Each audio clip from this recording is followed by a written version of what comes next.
The Captain's Log Radio, with your host, Captain Jonathan Moss. Hello and welcome to the Captain's Log Radio Show. It's the end of the year. Happy New Year. Merry Christmas to you. Can you believe it's 2025? Just crazy.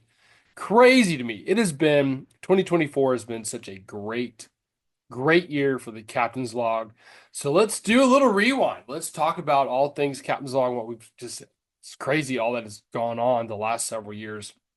We actually recorded the promo for the Captain's Log TV December 17th, 2019, before COVID, before the craziness. It was actually my 35th birthday, and my wife was pregnant with our first, and he was born a week later, like 7 days later, 8 days later, he was born, the day after Christmas. Don't do the math on that. It was 9 days later, actually.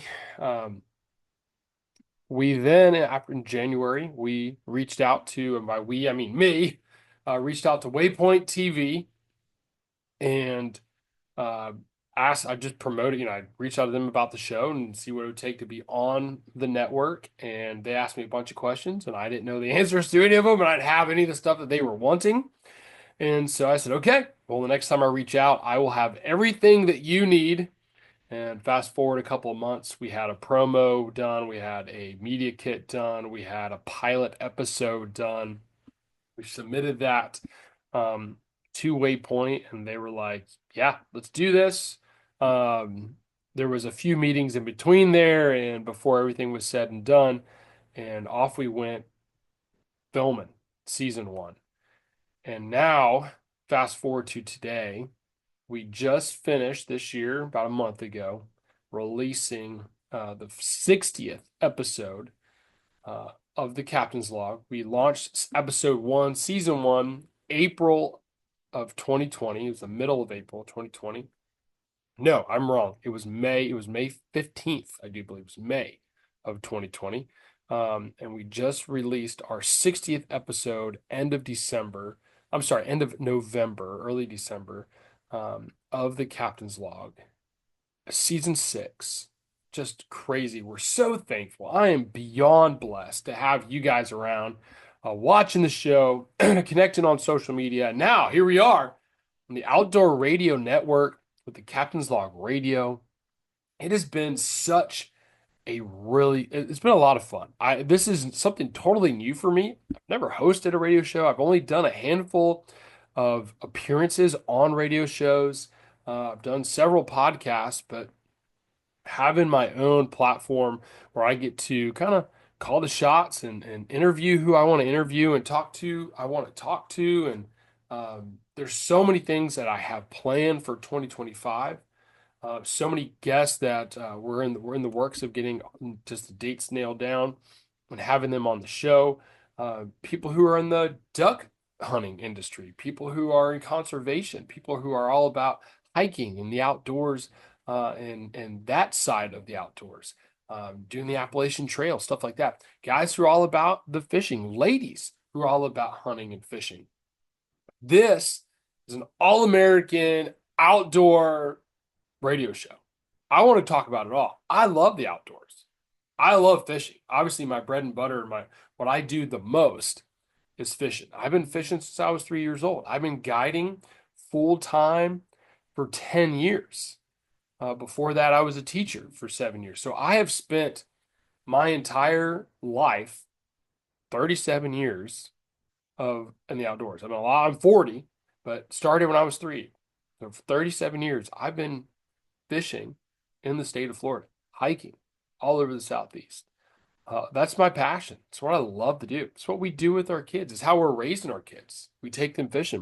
My son just turned 5 a few days ago. And I said, what do you want to do? And he said, I want to go fishing. That was what he wanted to do. He got up. I said, all right, well, we'll go fishing on your birthday. And he got up before anybody. He ran to my side of the bed and smacking me in the shoulders. Dad, it's my birthday. I'm 5. I want to go fishing. I know. I was like, well, get up, let's go. Okay. Give me a few minutes. I got to get out of bed. I got to get dressed, brush my teeth. We got to have breakfast.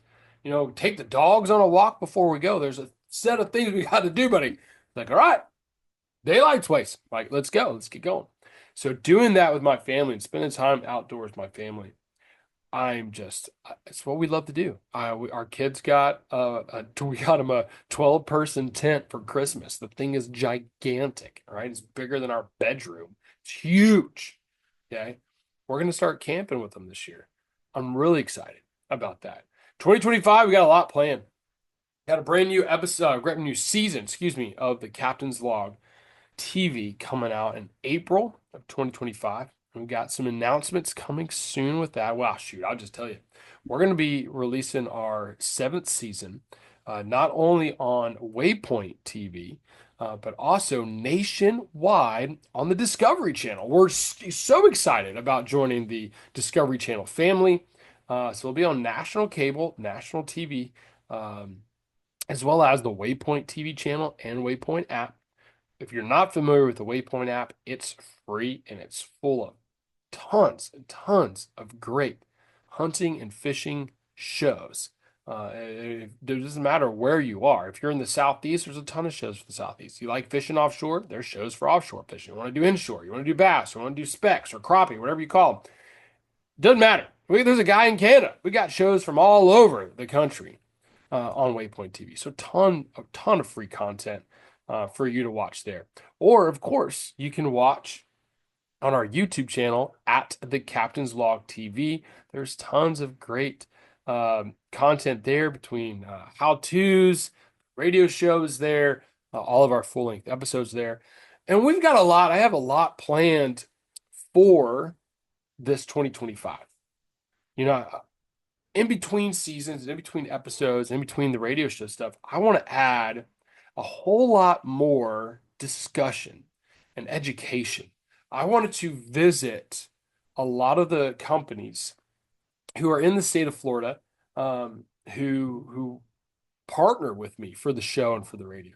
I want to visit my friend Ken Mercer down at Marine Detail Supply Co. I want to go and talk to him and with you guys and film that and talk to him about the best ways for us to clean your boat, the best way to maintain your gel coat, how to get rid of crazy stains, how to tackle mildew.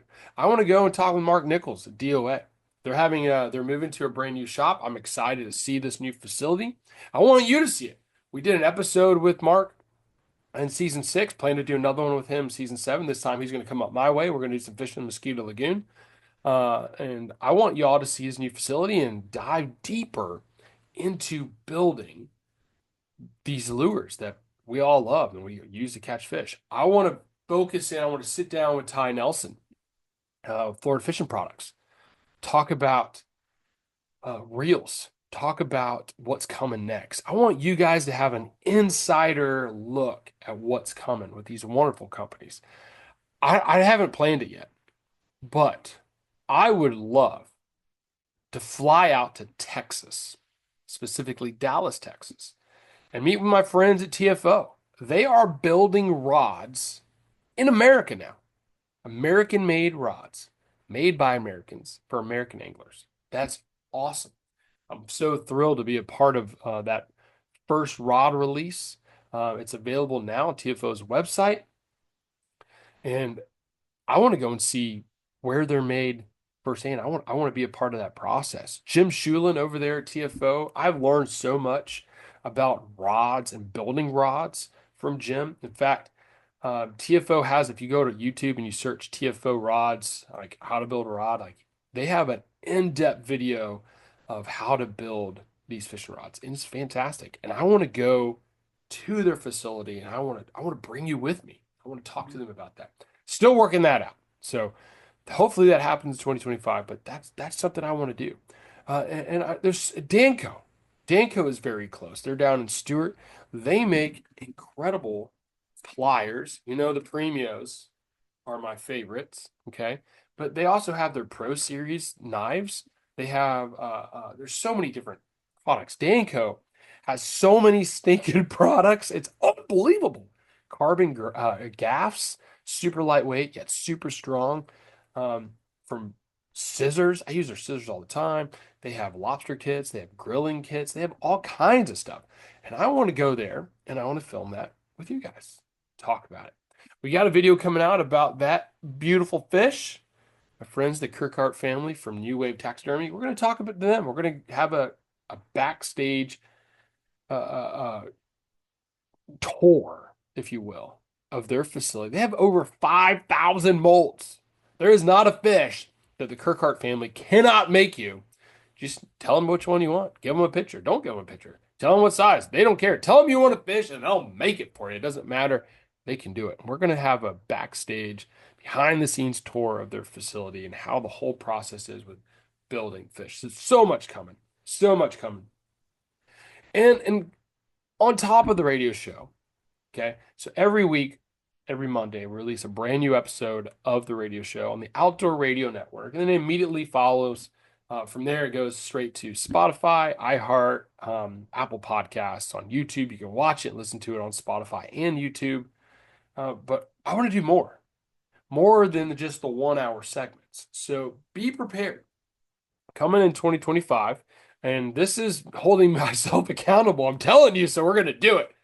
But I want to have 3 episodes a week, one full length, hour-long episode like we do every week, releasing on Outdoor Network. And then throughout the week, I'm thinking maybe Wednesdays and Fridays, having another shorter episode, anywhere from 1 minute to 30 minutes. Just depends on what I'm talking about, to decide on, just talk about more stuff, talk about fishing, talk about hunting, talk about whatever I'm focusing on. Maybe do fishing reports. There's so much that I can talk about, and I want to talk to you. I want to get to know you better. So here's our social media plug. Let's connect at the Captain's Log TV on Instagram, Facebook, on YouTube, my website, thecaptainslogtv.com. So much to talk about. Hey, we got a big episode today. We're going to review some of my favorite guests from this short season of the Captain's Log Radio. But we're going to wrap up 2024 with some of my favorite guests, talking about all kinds of fishing from people from all over the country, all over the Southeast. So thank you again for being a part of the radio show. Thank you for being here. Thank you for listening in. It means so much to me to have you a part. So sit back and enjoy some of my favorite moments from this season of the Captain's Log Radio. This is the Captain's Log Radio with your host, Captain Jonathan Moss. We'll be right back.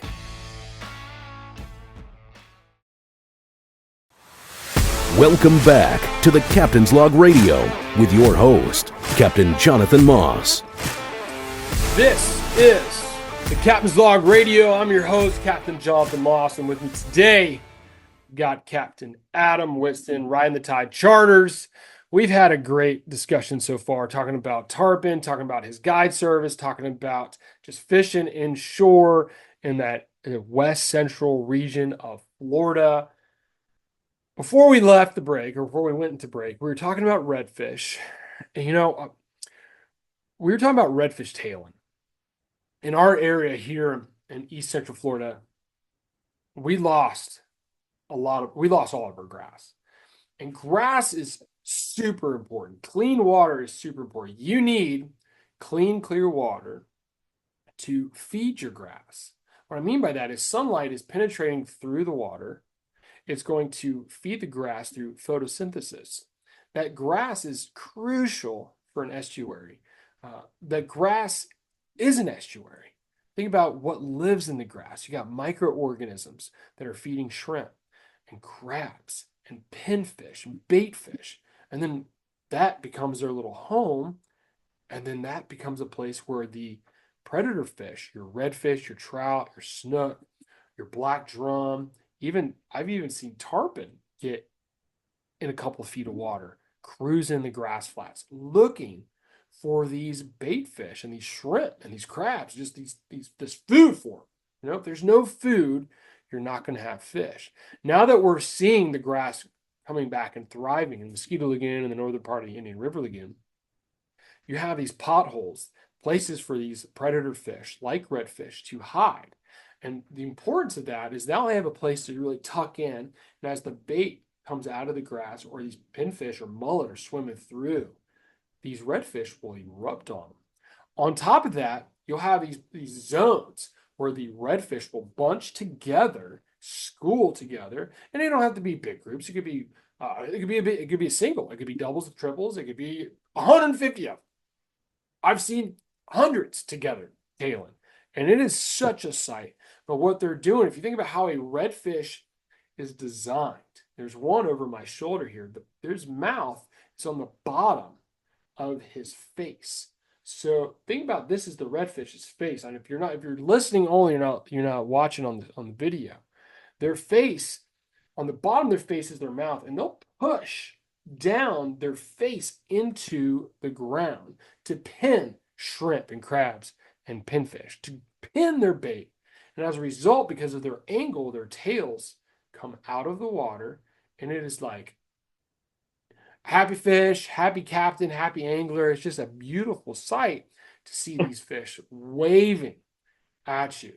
And when I see that, man, slow down. That's my first thought.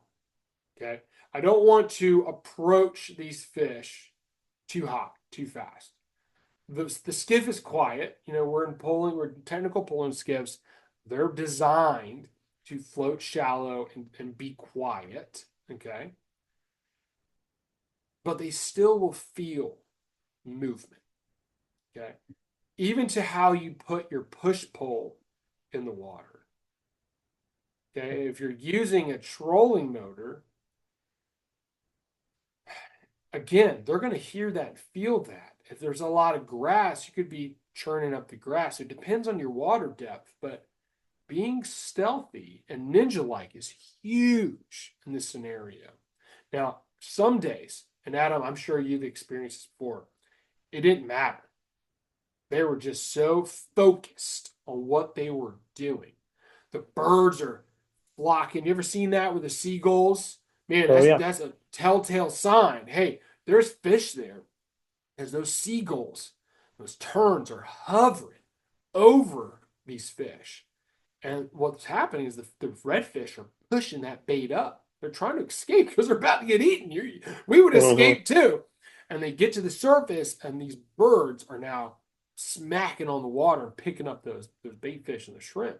And they're so focused, the redfish, that they're not freaking out. They're not pushing out.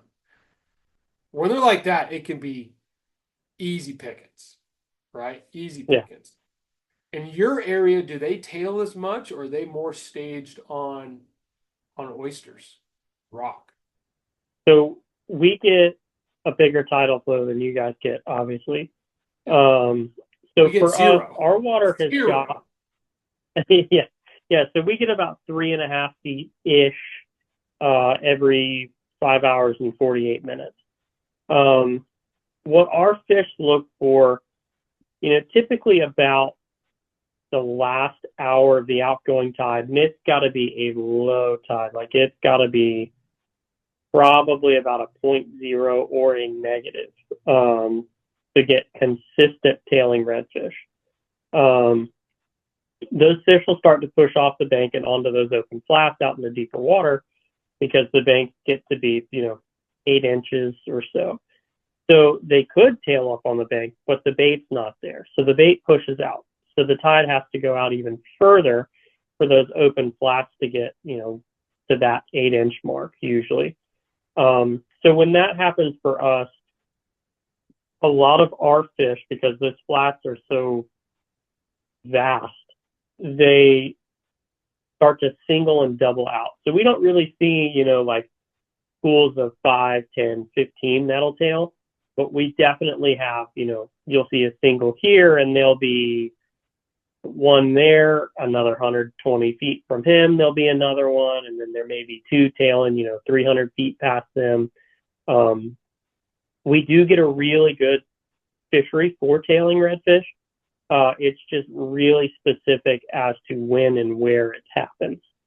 And it's because they're not in those bigger schools, our fish are tailing redfish on our side is difficult. They're so focused on what's going on, like within their 1 foot cone in front of looking down, as far as what they see. Now, what they feel, like what you talked about earlier, they're paying attention to any type of movement, any type of sound, any type of vibration, anything. So because of that, your cone of where that bait has to be is very small. And your cone of where you can land that bait or fly is also very small. So, I'm sure you do the same thing. We try to cast past them and a little bit out in front of them and then bring it back to them slowly. Yeah. And once it's there, you have to be very cautious about how that bait moves. You have to really think about how you're trying to present it. So is it supposed to be a shrimp where it jumps up out of the grass? And if so, that bait's got to be just a little bit further away. Whereas if you're trying to make it like a crab, you're just going to kind of slowly drag it in front of them until they see it, right? So all those little minute details make a difference for us for tailing redfish, for sure. I instruct my clients, and I show them this before we get to them, but I'd like them to cast past the fish. Okay. I tell them, think about being in front of the fish and then beyond the fish, because I don't want that lure to land on their heads. If it lands on their heads, it's over. Right. It's going to freak them out. And then flip that bail over, like before that lure hits the water, right before it hits the water. Keep that rod up high and crank. Yep. Okay. Crank, crank, crank, crank. That way the lure skims on the surface, so you know where it is. That fish is showing you where they are. As soon as your lure gets below the surface, you don't know where it's at. So if you can bring the lure to them gently, don't be like burning it back, freaking them out. You've got to still be chill, but you're fast enough. Keep that lure on the surface, slow enough where you're not making a big disturbance, and then bring that lure into the zone and drop it down. I like using a DOA shrimp. Ty Nelson, the owner and founder of Florida Fish Brock, showed me this, and it's my favorite. But I'll get a DOA shrimp and I'll bite the tail off, like a couple segments beyond the tail off. I get an owner 3/0 1/8 ounce twist lock hook, and I'll rig that thing backwards, and then I'll feed it through, and I don't even skin hook it. I just push it flat. I like having that hook just exposed. Sling that thing out there, rod tip up, reel, bring it into the zone, and just like you said, bring it in softly, drop it down, and pop, and wait. It's so you want to reel. You think about when you're using a lure, you're casting and reeling. You can't, because as soon as you get 6 inches from that fish's face, they're not focused on it anymore, right? They're focused right on this little plate right in front of them. So you got to get that lure in their zone and into them, and leave it long enough for them to see it. And then when you feel that tension, you see that tail go down, and then all of a sudden, and you come tight. It's awesome. Now, would you say when you instruct your clients, to make that cast, if there's a group of them, do we want to cast them like in the middle of those fish, or do you want to pick an edge? How are you determining which direction they're going? How's that working for you? So if I've got a group of redfish, at least on my coast, it's going to be 5 or more. And typically when there's that many fish, for us, they're going to eat it. Like as long as the cast is there, it's 99% it's going to happen. They'll get competitive with each other. If they're not spooked, they'll get competitive. Absolutely. So what I look for when I see that there's multiple fish tailing in one spot, what I look for is to see if they're all grouped up and all feeding the same direction. And if they are, then I try to get my clients to cast just a little bit in front of them and a lot past them and do what you said. My approach to fishing groups like that is a little bit different. I like to have a paddle tail and to keep it moving because those fish will get competitive with each other. So, a 3 or a 4-inch paddle tail is good as long as the 4-inch paddle tail is not a big body and it's going to land hard. So cast past them just a little bit in front of them and just slow roll it right in front of the group, maybe 2 feet in front of them. If there's, 3 or more, or probably, like I said, 5 or more, one of them is going to feel it and get up and go move to it. Yeah, absolutely. And that's been the most productive way for me to do it with bigger groups.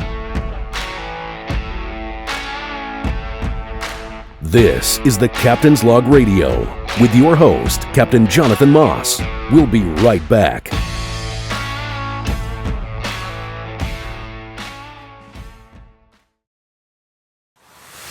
Welcome back to the Captain's Log Radio with your host, Captain Jonathan Moss. Welcome back to the Captain's Log Radio. This is Captain Jonathan Moss, and with me today is my good friend, Captain Josh Greer, who bases his fishing charters down in Southwest Florida and the Everglades. In the last segment, we talked a lot about Southwest Florida and tarpon fishing, but Josh and I got to get together earlier this year, summertime, and we filmed an episode, and I will put it a link on the description for this radio show to that episode. But Josh and I fished on Alligator Alley, throwing fly at exotic species. Now, in the 80s, some point in the 80s, FWC, Florida's Fish and Wildlife Commission, they released peacock bass into the water system because there was exotics in the water. We're talking cichlids, Mayans, and Oscars, and Midas, and other jaguars, other invasive fish, typically pet fish, right, that were dumped in the water. They exploded, they procreated, they spawned. There's so many of them. Millions of them felt like when Josh and I were fishing. And Absolutely. So these peacock bass were put in the water to take over, and not take over, but to help fix that problem, to kill some of those fish. They were supposed to help control them. Yes. That happened in 1984. I think they tried it in 1980 the first time, but we had a cold winter that winter in South Florida. It killed them all. Wiped them out. Didn't take very well. 1984 is when they reintroduced them again. And yeah, it was to control mainly the Oscars and the Mayan cichlids, because those two were the most prolific, especially at that time. And they knew that it would also create a great sport fishing opportunity, obviously. And it did. I don't know that it really helped control the Mayans and the Oscars. There was no shortage of them for us. Yeah, maybe it did. Maybe, there would be 10 billion of them in a mile of canal. 5 billion, I don't know. But they definitely created a sport fishery that is, Well, listen, when you film a TV show, people watch a fishing show and they think it's easy. And some days it can be. Some days it's really tough. And the way we edit, it's a 22-minute episode that ends up being an 8 or a 10 or 12, sometimes a sun up to sundown kind of day. And you condense that to 22 minutes. And it doesn't feel like reality. And when we make our shows, we try to show reality. We try to show, hey, it's not every cast. But when I was fishing with Josh, it really was. It was every cast. Yeah. Like, I think we started at 8 a.m. By 11:30, we were done, bro. We caught so many stinking fish. It was I couldn't stop laughing. At noon, we were eating fish. We were eating fish. So these Mayans and Oscars, They're like a freshwater tilapia. They're a bluegill or a crappie. If you live in Florida, you call a crappie a speck. They're like a bluegill or a speck on steroids. They hit hard. They pull. We were throwing a 6-weight. I burned my finger because they were pulling drag. Like, these fish are fun to catch. And they're easy to catch. They're not this super they're not a tarpon. You were just talking about tarpon. Tarpon can be very technical. They can, Yes. you got to do everything just right. And even then, it might not work. And even then, exactly, they may turn their nose at it. Down there, that is not the case. It is great, great fun for beginning anglers, kids, elderly folks that, because you don't have to cast for it, especially people that are getting into fly fishing.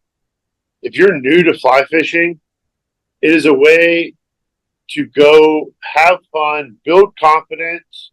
You don't have to cast far.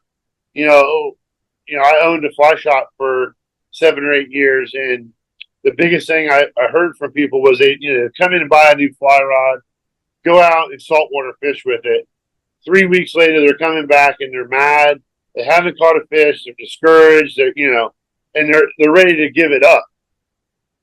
If you can go down there and do that, you will learn real fast that you can catch fish on a fly rod. Yeah. And especially with those fish, I think sometimes a fly will outfish conventional gear a lot of times, just because small minnow that they're used to eating that you can't throw. Exactly. That was exactly what I was saying. What they're focused on are little bitty minnows, and if you try to throw something tiny like that, little tiny minnows. Yeah, and if you try to throw something tiny like that on a spinning rod, it's going to be very difficult. I know you can get ultralight setups, but then when you hook into like an 8-pound peacock bass, you're going to wish you didn't have that ultralight setup. Exactly. Yeah, I think a fly outfishes the conventional, even live bait guys, shiner fishing and minnow fishing down there. There's something about a fly. Those fish are super aggressive, so they like it moving, real fast, as you saw. It's something about a fly down there. You can't beat it. I mean, it is like you said. I mean, it's every cast. What more do you want than every cast with a fly rod you catch fish? And if you're not good at, not all of them are big, but in the mix, you're going to catch a 3, 4, 5 pound, 8-pound peacock. I mean, there's no telling what the next cast is going to bring. Absolutely. And even on the exotic side, there's no telling you're going to catch. You could catch a Mayan, a Midas, a Oscar, a Jaguar. We caught largemouth bass. We caught bluegill. It's all in there. Mudfish or what do they call it? Bowfin. Yeah, same thing. I think you could probably catch 10 or 12 species of fish in a day in an hour down there, And if you're new to fly fishing, you've said a few things. Number one, it's not a far cast. The canal is not very wide where we were fishing. But what it does allow you to do is practice your cast and getting it in certain spots. There's rocks, there's lily pads. You're working on your accuracy. And you're working on your accuracy in a forgiving place. Right. It's like I said, it's not like tarpon fishing where you might get one bite all day. You hook a tarpon, don't get a good hook set, he jumps off. That could have been your whole day right there. Like, Blades, you make a cast, you miss a fish on a popper, or you miss a fish, you miss the strip strike. That's okay. Pick it up and throw it again because you're going to get bit again. Your day's not over. Just that cast is over. The next cast is another, a whole other opportunity.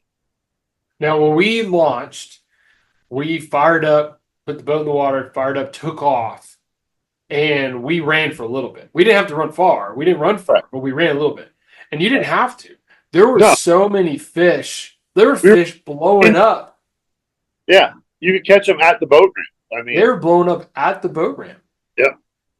So let's talk about fly selection, we're talking about little bitty flies, and match the hatch. That's a term used in fly fishing in the world. No matter where you are in the world of fly fishing, match the hatch. We're Right. using little flies, schminnows, Wowzers. What else do you like to use down there? Anything that imitates a small minnow. So I want some flash. I do want some colors. Chartreuse. Those cichlids are all very brightly colored. Peacock bass are brightly colored, and they're eating each other. Yes. So I want chartreuse and orange for sure on a fly with some flash and something real simple and streamlined that I can strip real fast. That's not going to spin and not going to, get hung up sideways or foul. I use a lot of foxtail on my flies and, some marabou. Oh, So I love marabou. I love marabou too, but it's not as durable as foxtail.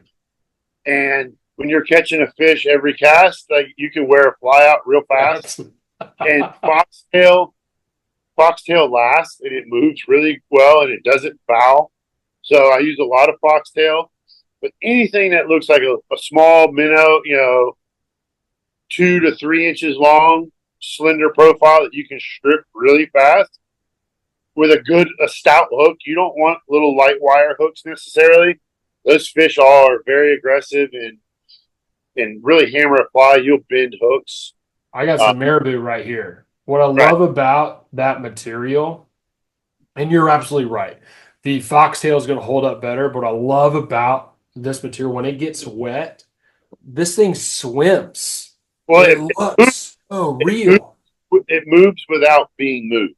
If that makes sense. The fly comes alive. Right. Yeah. Yeah, when we got down there, it was middle of summer, and peacock bass, they like hot. Do the cichlids and the Mayans, are they the same way? Do they like hot? They do, which is why we didn't start real early that day either. And it's kind of the flip side when you think about my normal everyday, like tarpon fishing and stuff. You're up in the dark. You're trying to get there, but the bite's over by 11 o'clock. With those exotics, because even though South Florida is all the way south for us, that is the northernmost part of their range. They're not even be there really, So they're not used to cool weather at all. So the hotter the weather, the better the bite. And it'll, a lot of times in most fishing, even largemouth bass fishing, the middle of the day is like the bite quits, it slows down. There, it doesn't seem to do that. There's ups and downs in the bite, but it doesn't have to do with time of day. If the sun's up and it's hot and it's warm, the water's warm, those fish are going to bite no matter what. I have seen it where, for an hour it's every cast and then it slows down a little bit. But when I say slows down, I mean, so you're catching a fish every 4 casts instead of every cast. Like, love that. Slows down is relative, I guess. But well, listen, we are coming up on another break, but when we get back, more with Captain Josh Greer talking about fishing in Southwest Florida. Stick around with us. This is the Captain's Log Radio with your host, Captain Jonathan Moss. We'll be right back.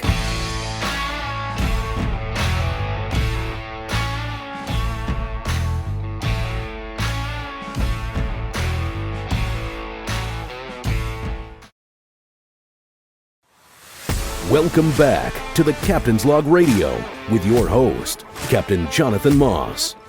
Welcome back to the Captain's Log Radio Show. In our final segment of this episode, I've got Mr. Ty Nelson. You guys know this unless you're just joining us now. You got Mr. Ty Nelson with us from Florida Fishing Products.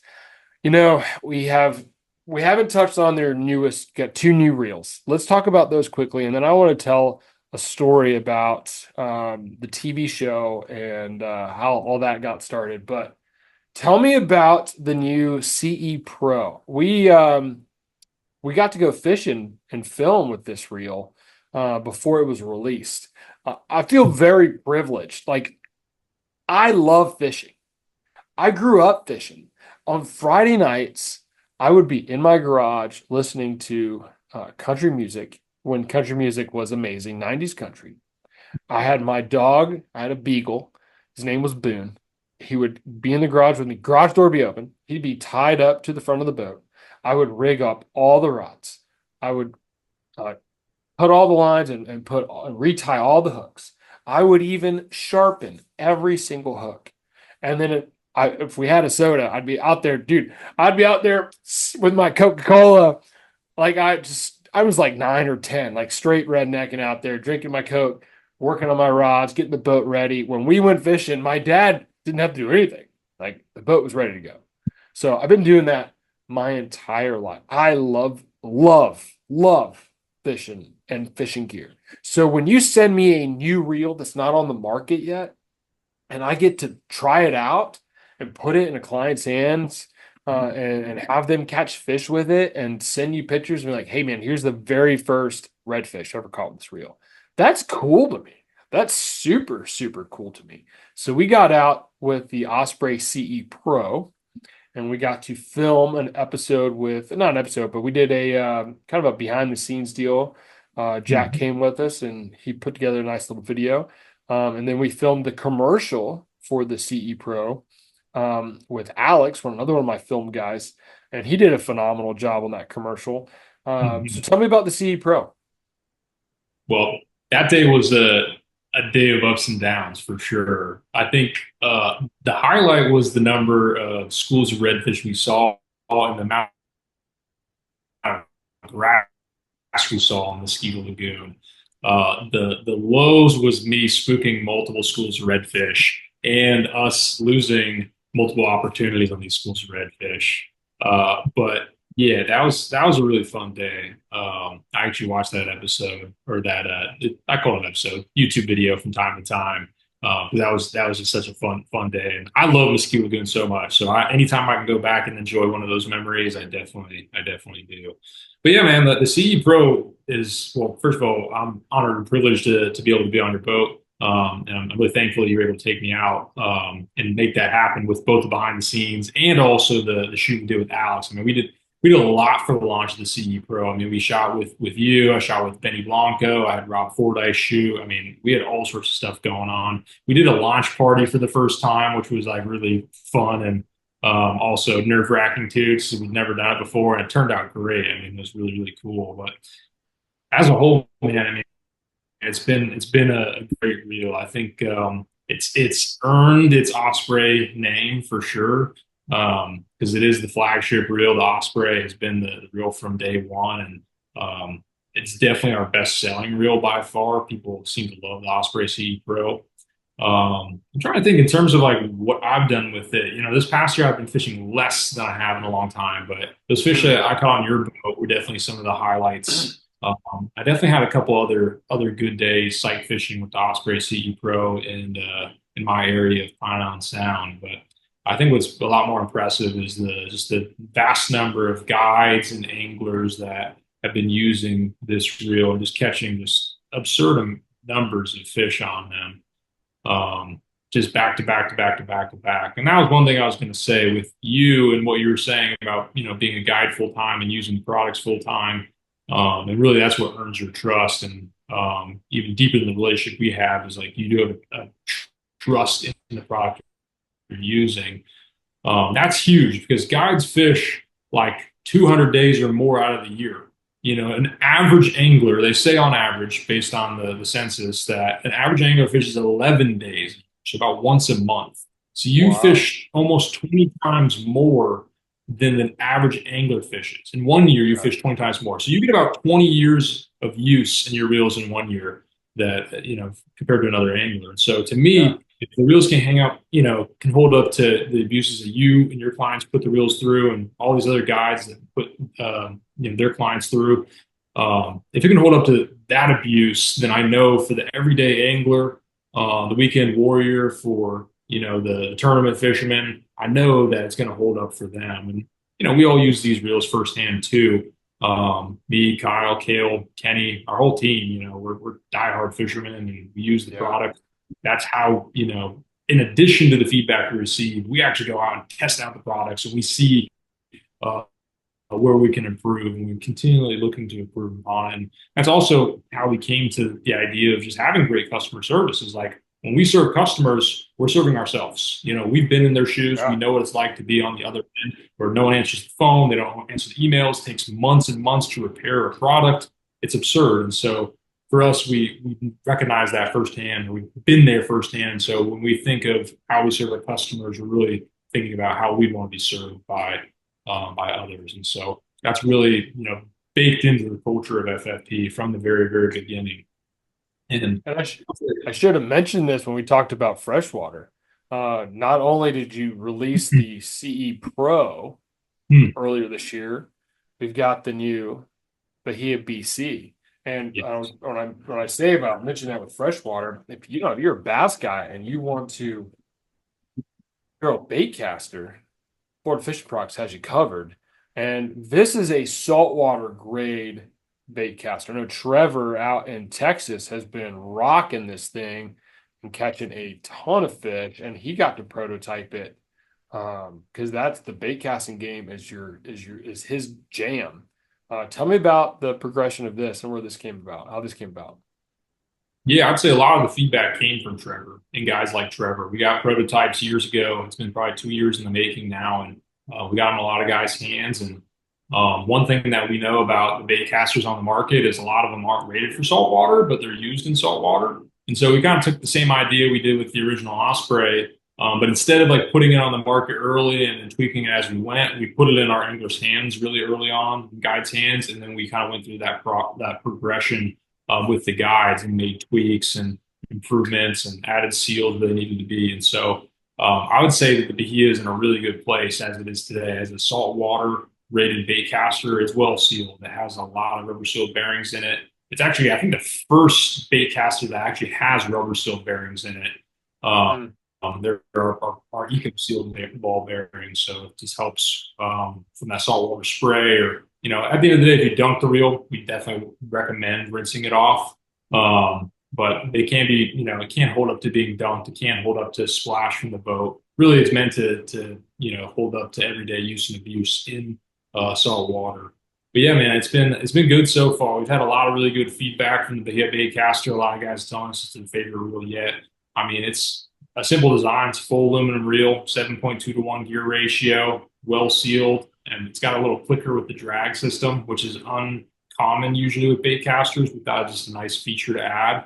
But we kept it in that $200 price point, so it's extremely affordable, just like the original Osprey was, and the Osprey CE, and now this lineup that we have between the Solace and the Bahia, and the Osprey CE Pro as well. So for a $200 price point, saltwater rated reel, you're going to be hard pressed to find a better bait caster on the market for saltwater fishing, in my opinion. Well, it has been an absolute privilege an honor to be part of the Florida Fishing Products family.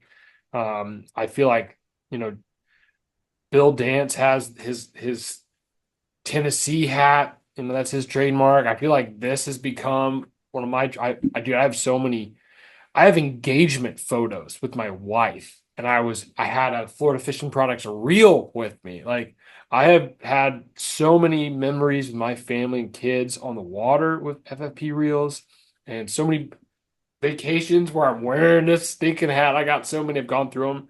I am a firm believer in your products, and so thankful to be a part of the team. And one thing, and I love this, the first episode of the Captain's Log was and we talked about this on the very first episode of the Captain's Log radio show with Captain Adam Winston. That first morning was very stressful for me.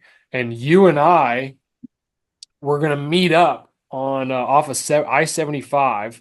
You drove up from Tampa, and you were going to give me some reels to use for that day because we just got started with the show. And I didn't have new reels for the show, and you got some new reels in, and so we were kind of so many things. It just better and easier for you to meet me than to ship it. We just ran out of time for shipping. So, anyways, long story short, I had a heck of a morning. I couldn't get a hold of Jack. He was sleeping in. His phone was dead.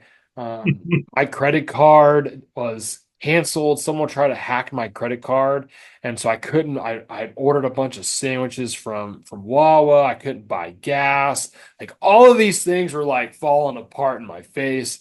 And I get on the phone with you, and I'm like, "Hey, man, I'm gonna be like an hour late. I'm so sorry. I'm running as fast as I can." You're like, "No worries, dude. I'm gonna stop. I'm gonna stop here at the Waffle House, and I'm gonna get some breakfast covered in some other, diced and sliced, all the way that, all the things they put on their food." And I ran into you. I met up with you there right off I-75, and you gave me the reels, and I think you prayed for me, and you're like, "Dude, it's gonna be good. Don't worry about it." So I got in the truck and off we went, and here we are. We're about to release episode 59. I'm not sure when this radio show is going to come out. By that point, the episode's going to be out. But we're about to finish up season 6, 60 episodes in 4 years, and you've been a part since day one, and I couldn't thank you enough, man, for your support with the reels, and your support with just taking care of me and my guide service, and making sure that my clients have the best reels on the market. It goes a long way. So I'm very thankful for you and our friendship. And dude, we've grown up together. We've only known each other for 7 years, and I love it, man. We got 30 seconds. Best place for people to connect with Florida Fishing Products. FloridaFishingProducts.com is where you can find our reels, and from FloridaFishingProducts.com, you can go to our dealer locator and you can see all of the shops we have in the Southeast United States. They're great places to go to. If you guys want to learn more about Florida Fishing Products, definitely check us out on Instagram at Florida Fishing Products. Yeah. Well, I'm Captain Jonathan Moss, and this is the Captain's Log Radio Show. We'll talk to you next time. See ya. Thanks for listening to the Captain's Log Radio with your host, Captain Jonathan Moss.